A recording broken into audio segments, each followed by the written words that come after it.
আছো, আমরাও খুব ভালো আছি। তো এখন আমরা আছি ট্রেনে। আমরা আজকে যাচ্ছি শান্তিনিকেতন। ওখানে ঘোরার মতন অনেক জায়গা আছে, অনেকদিন যাওয়ার ইচ্ছা ছিল, তো আজকে ফাইনাল হয়েছে। আমরা আজকে যাচ্ছি।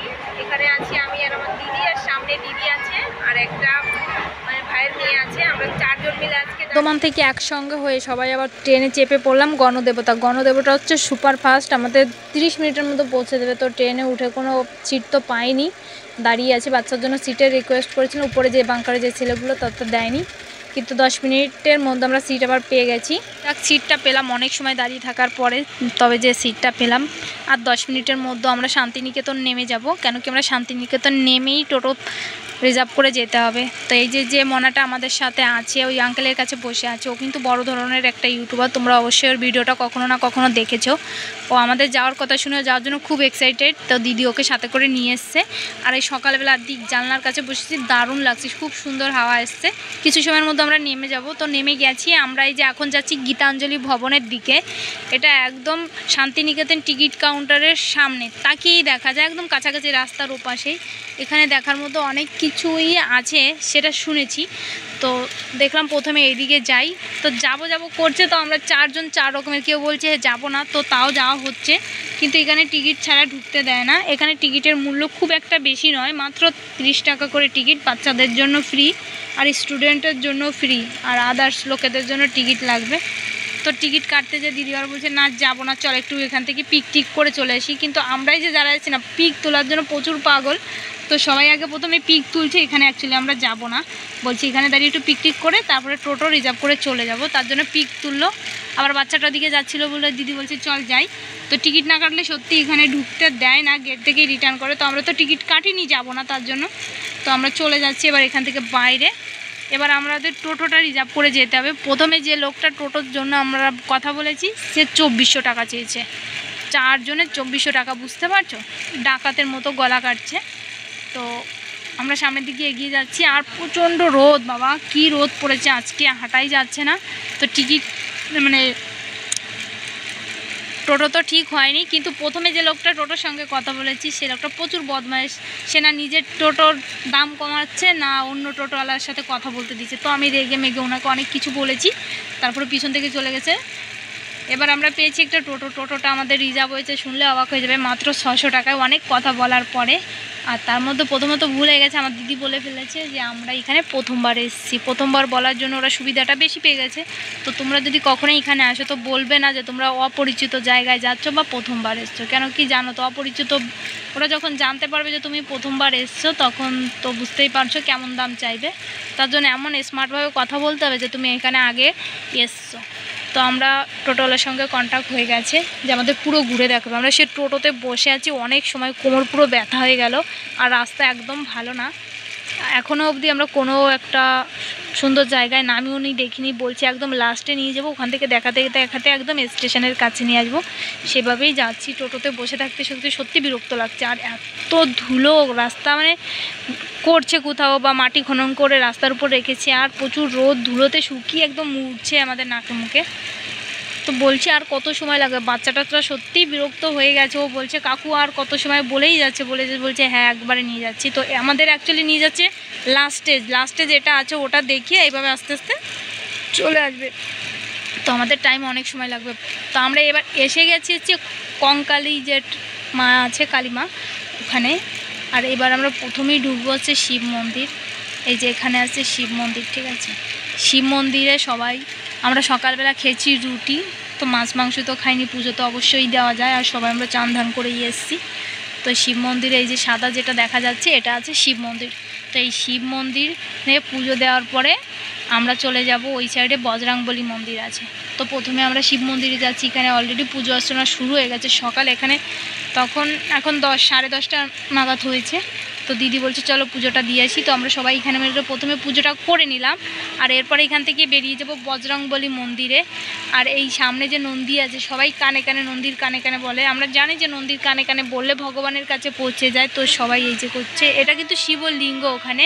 এবার চলে যাব কঙ্কালী মায়ের মন্দিরে। কঙ্কালী মায়ের মন্দির শিব ভোলানাথের মন্দির ছেড়ে একটু বেরিয়ে সামনের দিকে। আর এখানে যে ব্রাহ্মণগুলো আছে না, এরা না খুব কম টাকায় পুজো করিয়ে দিয়েছে, কোনো এদের ডিমান্ড নেই, কিন্তু দক্ষিণা স্বরূপ কিছু দিলেই এদের হবে। আর কিছু সময় পরে না আমরা অন্য একটা জায়গায় যাব, কিন্তু ওই আমাদের অ্যাকচুয়ালি জানা নেই কোথায় যাব। টোটোওয়ালা আমাদের যেখানে নিয়ে যাবে সেখানেই যাব। আমাদের আসার আগে বলেছে যে তাড়াতাড়ি বেরোবে, তাহলে সব জায়গা ঘুরিয়ে দেখাতে পারবো, কারণ এখানে যাওয়ার মতো অনেক জায়গা যেটা আমাদের জানা নেই। কিন্তু এখানে শুনেছি বাংলাদেশ ভবন আছে, অবশ্যই বাংলাদেশ ভবনে যাব, দেখা যাক কী হয়। তো এবার আমরা চলে এসেছি সেই কঙ্কালী মায়ের মন্দিরে। এখানে না মায়ের মূর্তি নেই, ঠিক আছে, তো এখানে আছে মায়ের ছবিটা সুন্দর করে কাঁচ দিয়ে ঘিরে রেখেছে, তা আবার পুলিশ পাড়া অনেক এখানে, জানি না কি, ভিতরে তো ঢুকতে পারিনি, প্রচুর লম্বা লাইন ছিল। তো আমাদের সঙ্গে যে মনাটা এসছে, দিদি হাতে ফোন দিয়ে বলেছে যা সুন্দর করে একটা পিক তুলে নিয়ে আয়, তো ওকে যে পাঠানো হচ্ছে, কিন্তু বাচ্চা তো ভালো করে পিকটা তুলে আনতে পারিনি। এবার আমরা এখান থেকে বেরিয়ে দেখা যাক টোটোওয়ালা কোথায় নিয়ে যায়। তো আমাদের এখানে মায়ের দর্শন মানে ওই যে ছবি তোমরা দেখতেই পাচ্ছ ওরকমভাবে আমরা দর্শন করে নিয়েছি। আর এই যে আছে পুষ্করণীটা আছে, এখানে হচ্ছে সব ওই মায়ের অর্পিত ফুল এখানে ফেলে যার যার মনস্কামনা হচ্ছে বলেছে। এবার আমরা চলে এসেছি সেই হাটে। তো এবার আমরা চলে এসেছি সেই সোনাঝুরি হাটে। এখানে পাওয়া যায় না এমন কিছু নেই, নিত্য নতুন সব ধরনের জিনিস পাওয়া যায়, দেখতে খুব সুন্দর, তো দামও হয়তো আছে। যেমন দেখতে অ্যাকচুয়ালি এই বাজারটা, এই হাটটা মানে পুরো এই বাগানটা ভরে, সামনের দিকে তো কম দেখা যাচ্ছে, ভিতরে প্রচুর। আর এই যে নৃত্য করছে, এদের সাথে নাচ করা যাবে, কিন্তু এদেরও একটা ডিমান্ড আছে টাকা দিয়ে, টাকা ছাড়া কোথাও কোনো জিনিস এখানে হয় না, প্রতি কেটে কেটে টাকা। এই যে সবাই যারা নৃত্য করছে ওদের পোশাক ছাড়া, তো এদের সবাইকে 100 টাকা পার হেড, 100 টাকা দিয়ে এদের সঙ্গে এইভাবে নৃত্য করতে হচ্ছে, কিন্তু অ্যাকচুয়ালি নৃত্য করার কোনো ইচ্ছা নেই। তো ঘুরে ঘুরে দেখছি, দিদিদের বললাম তোমরা এইদিকে থাকো, আমি ভিতর দিয়ে দেখে আসি কোথায়। তো আমি যত যাচ্ছি ভিতরের দিকে ততই দেখি হাট আর হাট, মানে এত নিত্য নতুন জিনিস। তো এক জায়গায় যে একটু দাম জিজ্ঞাসা করলাম, দেখলাম বাবা প্রচুর দাম, যা আমার মানে নিতে ইচ্ছা একদম করছে না, কেন কি যেগুলো আমি ইউজ করি না ওগুলো দিয়ে আমি কী করবো। তো এই দিদিটার কাছে আমি একবার দাম জিজ্ঞাসা করলাম, দামটা বললো অনেক বেশি, তো তার জন্য আর আমি আর কোনো দাম জিজ্ঞাসা করলাম না। সব জায়গায় দেখছি কী কী পাওয়া যায়, তো এখানে দেখলাম সব ধরনেরই জিনিস পাওয়া যায়, মেলাটা অনেক বড়। জিজ্ঞাসা করলাম কদিন হয়, এখনের জন্য শুধু শনি রবিবার, যখন ওয়েদারটা একটু ভালো থাকে না, রোদ কম থাকে, সারা বছরই প্রতিদিন এখানে এরকম মেলার মতো হাট বসে। আর এই হাটটা পুরো বাগানটা জুড়ে। ভেবেছিলাম দোকানের জন্য কোনো জিনিস এখান থেকে নেওয়া যায় নাকি হোলসেলে, তাই এদের হোলসেল রেট হচ্ছে আমার দোকানে যে রেটে বিক্রি হয় সেই রেটে, তো দেখলাম নিয়ে পত্তা হবে না, বুঝলে, তো তার জন্য আর নিলাম না, এখান থেকে বেরিয়ে আসলাম। আর বেরিয়ে আসতে আসতে তাও একটু দেখে নিচ্ছি, মানে প্রচুর মানে লোকজন আর প্রচুর জিনিসপত্র নিয়ে বসছে। আর এটা হচ্ছে ভ্রাম্যমান দোকান, এই যে এখন বসছে রাত 10টার মধ্যে, আবার এগুলো গুটিয়ে এরা চলে যাবে। তো আমাদের এতটাই খিদে পেয়ে গেছে, রাস্তায় খাওয়ার মতো দোকান পাইনি, তো এসছি একটা রেস্টুরেন্টে। তো রেস্টুরেন্টে এসে দেখলাম কি ভাত জাতীয় কোনো খাবার নেই, শুধু চাউমিন আছে, পকোড়া আছে, চিকেন। তো আমরা ওইগুলোই এখন খেয়ে নেবো, খেয়ে এখান থেকে বেরিয়ে আবার ঘুরতে বেরোবো। গেছিলাম এক জায়গায় খেতে, তো সেখানে না ভেজ মানে সবজি ভাতের দাম 170 টাকা, তা আবার থালি করেছে, থালিতে নেই রুটি, সেটা আবার কারোর সঙ্গে শেয়ার করা যাবে না। এখানে অ্যাকচুয়ালি খাওয়ার কোনো প্রবলেম তো নেই, কিন্তু প্রবলেম একটুখানি আছে যে রেটটা অনেক বেশি, হালকা ফুলকা খাবার দেবে ওর রেট অনেক বেশি। তো খাওয়াটা আমাদের কমপ্লিট হয়ে যাওয়ার পর দিদি বলছে চল টোটোওয়ালার কাছে যাই, আবার কোথাও নিয়ে যায়। তো ইনি এবার যে জায়গাটায় যে আমাদের নিয়ে এসেছি এটা সত্যি দারুণ। এত জায়গা ঘোরার পরে এই জায়গাটা এসে মনটা শান্ত আর সুন্দর, ভালোই লাগলো, কেন কি এখানে মানে মনোরম পরিবেশ, রোদ তো আছে। আর আমরা কী হারে যে ছবি তুলেছি কি বলবো, তোমরা পরের ভিডিওটা দেখতে পারো কী হারে ছবি আমরা তুলেছি, পোস্ট করব। আর এই যে শাপলা, এই শাপলা সত্যি কখনো দেখিনি, শাপলাগুলো মানে বিদেশি শাপলা নেই কি, কালারও দেখতে সে দারুণ, লিলি ফুলের মতো যে কালারগুলো হয় সেরকমই কালার রয়েছে। আর এখানে অ্যাকচুয়ালি মেলা হয়ে গেছে, বসন্তের মেলা, ঠিক আছে, এখানে হোলির যত অনুষ্ঠান ছিল হয়েছে, আমরা তো হোলির পরে এসেছি এই যে, যার জন্য আমরা মেলাটার উপভোগ করতে পারলাম না। আসার ইচ্ছা ছিল পৌষ সংক্রান্তিতে, তখন আমরা আসতে পারিনি, ওই সময় আমার এক্সাম ছিল, দিদি বলেছিল বারবার চল, কিন্তু এক্সাম ছিল একদিন বাদে একদিন, তার জন্য আর আসেন, ওটাও মিস করলাম। আর বসন্তের মেলাটা কিন্তু এখন এসেছি, চারি সাইডে ঘুরে দেখি কোনো ভিড় ভাট্টা নেই, গরম কম লাগছে। আর আমরা গরমের জন্য যে টুপি ছাতা সবাই নিয়ে এসেছি। এবার যেখানে এসছি না, এটা হচ্ছে পুতুল নাচের ঘর, পুতুলগুলোই আছে, কিন্তু নাচানোর কোনো লোক এখানে নেই, সব পুতুলগুলোর গলায় দড়ি দিয়ে বেল্টে ঝুলিয়ে রেখেছে। আর এখানে যে জিনিসগুলো কাচের মধ্যে আছে এগুলো টাচ করা যাবে না, ঠিক আছে। আর এই ঘরগুলো হচ্ছে পুরোটা মাটিরই ঘর। এই যে শঙ্খগুলো, সবাই শঙ্খ দেখে গেছে, কিন্তু কেউ নোটিশ করেনি শঙ্খের উপরে কি ছিল। তা আমি হঠাৎ দাঁড়িয়ে দেখলাম শঙ্খের উপর সকল প্রকারের দেবদেবীর মূর্তি খাড়া, যেমন মা সরস্বতী, রাধা কৃষ্ণ আছে, গণেশ ঠাকুর আছে, আরও অনেক কিছু একটা মানে শঙ্খের উপরে যে আঁকা রয়েছে।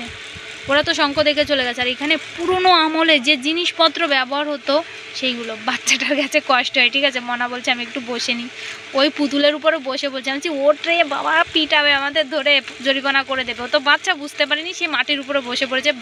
বাই চান্সলি ওটা ভেঙে জানি, ভেঙে গেলে কী এত ভগবান জানে। তো উঠতে চাইছিল না ওখান থেকে, তাও জোর করে ওখান থেকে তুললাম। আর এই যে হচ্ছে মৃৎশিল্প, যে মাটিতে যে সমস্ত জিনিস তৈরি করা হতো সেটার একটা দর্শন এখানে রেখে দিয়েছে। সত্যি কথা বলতে এখানে এই যে জায়গাটায় এসছি, আমি নামটা সত্যি বলতে পারছি না, গেটে দেখেছি ভুলে গেছি, ঠিক আছে, তো টোটোওয়ালাকে জিজ্ঞাসা করবো। আর এই যে হচ্ছে পালকি, পালকি সত্যি কথা বলতে আমি কোনোদিনও দেখিনি, শুধু টিভি সিরিয়ালে দেখেছি পালকিতে লোকের বিয়ে হয়। তো এই যে পালকিটা পুরোটা কাঠের, আর পুরোটা মনে হচ্ছে সত্যি, লোকগুলো শুধু পাথরের, কিন্তু আর বাদ বাকিগুলো কাঠ আর বাঁশেরই আছে। এই যে এই জায়গাগুলোতে না, প্রতিটি রুমে, এই যে প্রতিটি ঘরগুলো পুরোটাই মাটি, আর মাটির সাথে চারি সাইড দিয়ে একটু চিমেন্ট দিয়ে করে রেখেছে যাতে বর্ষা টর্ষা হয় দুর্যোগের সময় ভেঙে না যায়, কেন কি এটা তো বারবার করতে পারবে না।